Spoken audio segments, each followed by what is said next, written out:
people, and welcome to the Counterfactual Stories. In today's episode, we will talk about the one and only Bobby Fischer and how he went mad.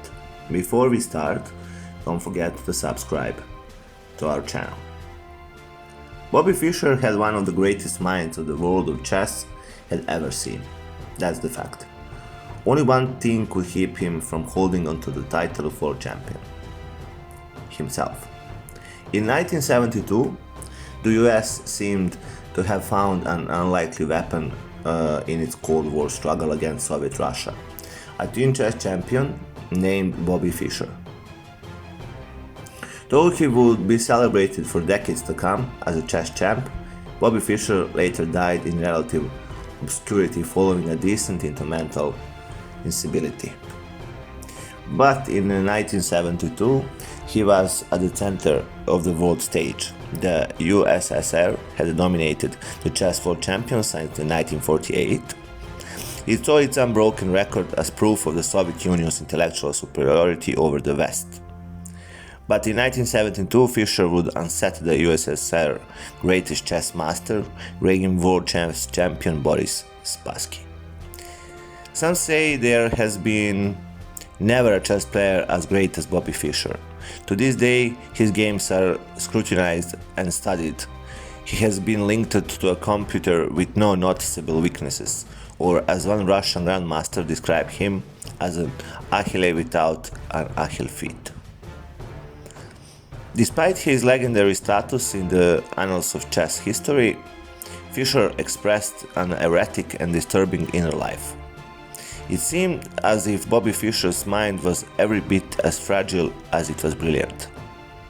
The world would watch as its greatest chess genius played out every paranoid illusion in his mind. Both Fischer's genius and mental disturbance can be traced to his childhood. Born in 1943, he was the progeny of two incredibly intelligent people. His mother, Regina Fischer, was Jewish, fluent in 6 languages, and had a PhD in medicine. It's believed Bobby Fischer was the result of an affair between his mother, who had been married to Hans Gerhard Fischer at the time of his birth, and a notable Jewish-Hungarian scientist named Paul Nemeny.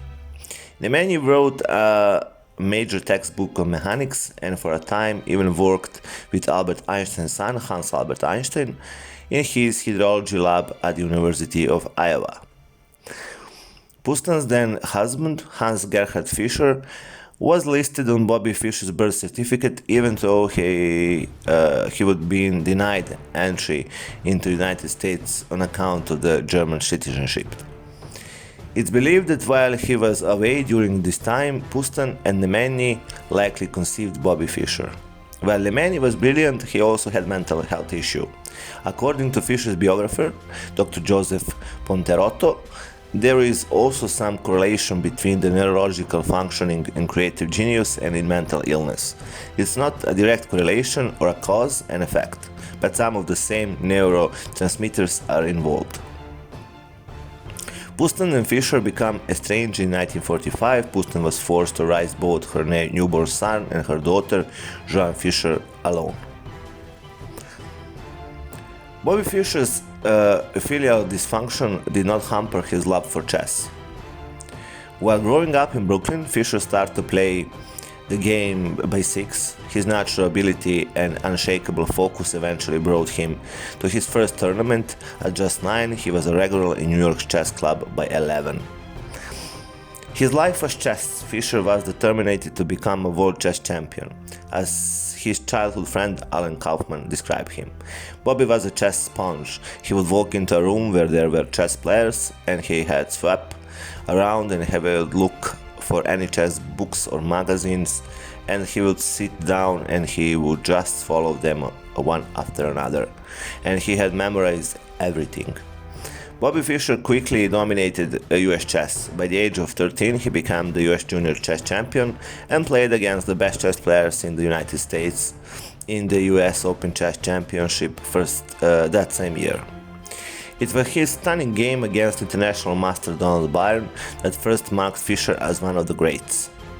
Fischer won the match by sacrificing his queen to mount an onslaught against Bayern, a win lauded as one of the finest on record in the history of chess prodigies. His rise through the ranks continued. At the age of 14, he became the youngest US champion in history, and at age 15, Fischer cemented himself as the chess world's greatest prodigy by becoming the youngest chess grandmaster in history.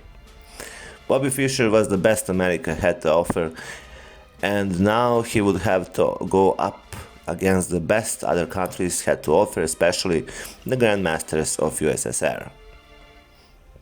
The stage, or the board, was now set for Bobby Fischer to face off against the Soviets, who were some of the best chess players in the world. In 1958, his mother, who always supported his son's efforts, wrote directly to Soviet leader Nikita Khrushchev and then invited Fischer to compete in the World Youth and Student Festival. But Fischer's invitation arrived too late for the event, and his mother could not afford a ticket. However, Fischer's wish to play there was granted the following year, where producers of the game show I've Got a Secret gave him 2 round-trip tickets to Russia. In Moscow, Fischer demanded that he be taken to the Central Chess Club, where he faced 2 of the USSR young masters and beat them in every game. Fischer, though, wasn't satisfied with just beating people his own age. He had his eyes on a bigger prize. He wanted to take on the world champion Mikhail Botvinnik. Fischer flew into a rage when the Soviets turned him down. It was the first time Fischer would publicly attack someone for rejecting his demands, but by no means the last. In front of his hosts, he declared in English that he was fed up with these Russian pigs. This comment was compounded after the Soviets intercepted a postcard he wrote with the words "I don't like Russian hospitality and the people themselves." En route to contact in New York, he was denied an extended visa to the country. The battle lines between Bobby Fischer and the Soviet Union had been drawn. Bobby Fischer dropped out of Erasmus High School at the age of 16 to concentrate on chess full-time. Anything else was a distraction to him. When his own mother moved out of the apartment to pursue medical training in Washington, D.C., Fischer made it clear to her that he was happier without her. She and I just don't see eye to eye together, Fischer said in an interview a couple of years later. She keeps in my hair and I don't like people in my hair, so I had to get rid of her. Fischer became more and more isolated, though his chess prowess was getting stronger. At that time, his mental health was slowly slipping away. Even by this time, Fischer had spouted a slew of anti-Semitic comments to the press. In a 1962 interview with the Harper's Magazine, he declared that there were too many Jews in chess.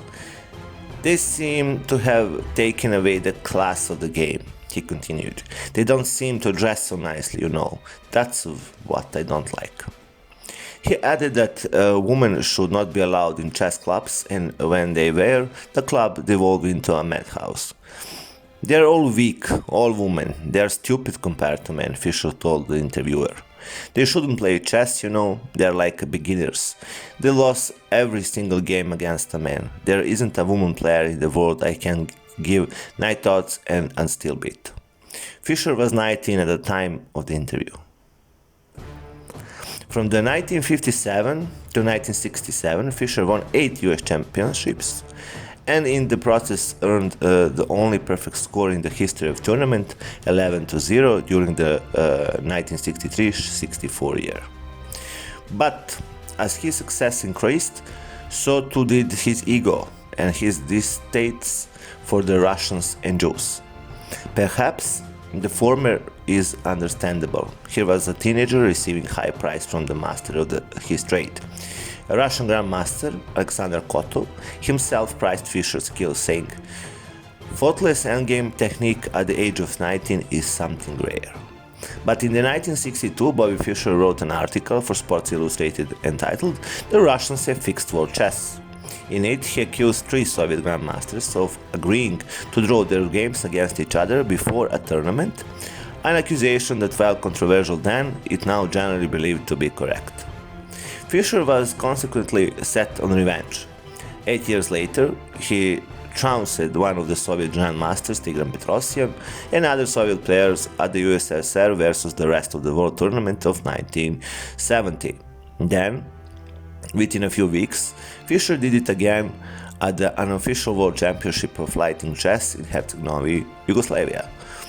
Meanwhile, he reportedly accosted a Jewish opponent saying that he was reading a very interesting book, and when asked what it was, he declared Mein Kampf.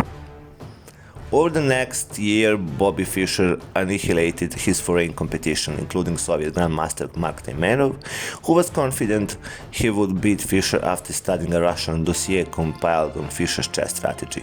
But even Taimanov lost to Fischer 6-0. This was the most devastating loss in the competition since 1876. Fischer's only significant loss during this time was to 36-year-old world champion Boris Spassky during the 19th Chess Olympiad in Seguin, Germany, but with his unappealed winning streak in the past year, Fischer earned a second chance at taking Spassky on. When Petrosyan had twice failed to defeat Fischer, the Soviet Union feared their reputation in chess might be at risk. They nonetheless remained confident that their world champion Spassky could triumph over the American prodigy.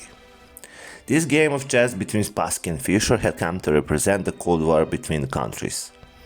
The game itself was a war of fists, which in many ways represented the kind of combat in the Cold War where mind games had taken the place of military force. The nation's greatest minds set to fight in the 1972 Chess World Championship in Reykjavik, Iceland, where over the chessboard communism and democracy would fight for supremacy. As much as Bobby Fischer wanted to humiliate the Soviets, he was more concerned that the tournament organizers met his demands.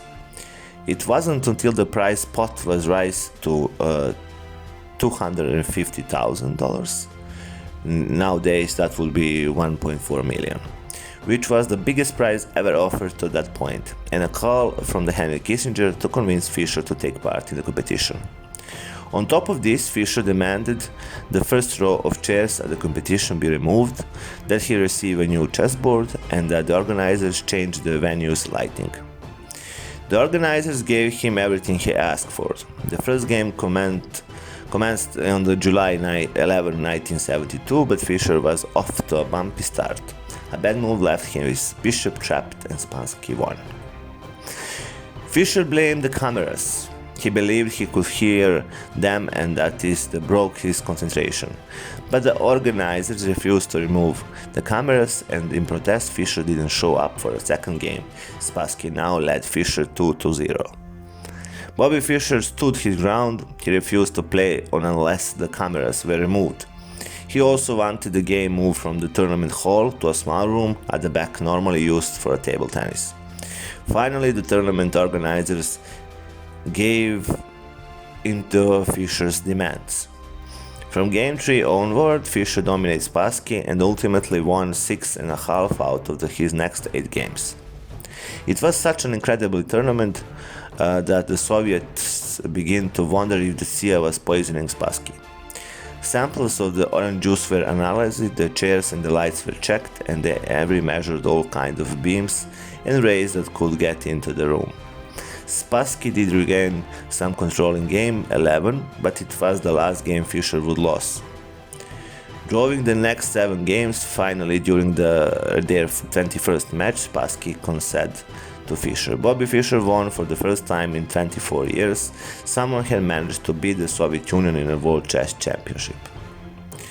Fischer's match has destroyed the Soviet image as intellectual superiors in the United States. Americans crowded around televisions and shop front windows. The match has been televised in Times Square, with every minute detail followed. But Bobby Fischer's glory would be short-lived. As soon as the match was over, he boarded a plane home. He gave no speeches and signed no autographs. He turned down millions of dollars in sponsorship offers and locked himself away from the public eye, living as a recluse. When he did sacrifice, he spewed hateful and anti-Semitic comments over the airways. He would rant on radio broadcasts from Hungary and the Philippines about his hatred for both Jewish and American values. For the next 20 years, Bobby Fischer would not play a single competitive game of chess. When he was asked to defend the world title in 1975, he wrote back with a list of 179 demands. When not a single one was met, he refused to pay. Bobby Fischer was stripped of his title. He had lost the world championship without moving a single piece. In 1992, however, he did monumentally regain some of his former glory after defeating Spassky in an unofficial rematch in Yugoslavia. For this, he was indicted for violating economic sanctions against Yugoslavia. He was forced to live abroad or face arrest upon his return to the United States. When in exile, Fischer's mother and sister died, and he was unable to travel home for their funerals. He commanded the September 11 terrorist attacks in 2001, saying, "I want to see the US wiped out." He was then arrested in 2004 for traveling in Japan with an American passport that had been revoked. In 2005, he applied for and was rewarded full Icelandic citizenship. He would live in the last years of his life in Iceland in obscurity, inching over closer to the total madness. Some speculate he had Asperger's syndrome, others posit that he had a personality disorder. Perhaps he had inherited the madness from his biological father's genes. Whatever the reason for his irrational descent, Bobby Fischer eventually died of kidney failure in 2008. He was in a foreign country, ostracized from his home despite his prior glory. He was 64, the number of squares on a chessboard. I hope that you liked this episode. Don't forget to press subscribe button and see you soon. Bye.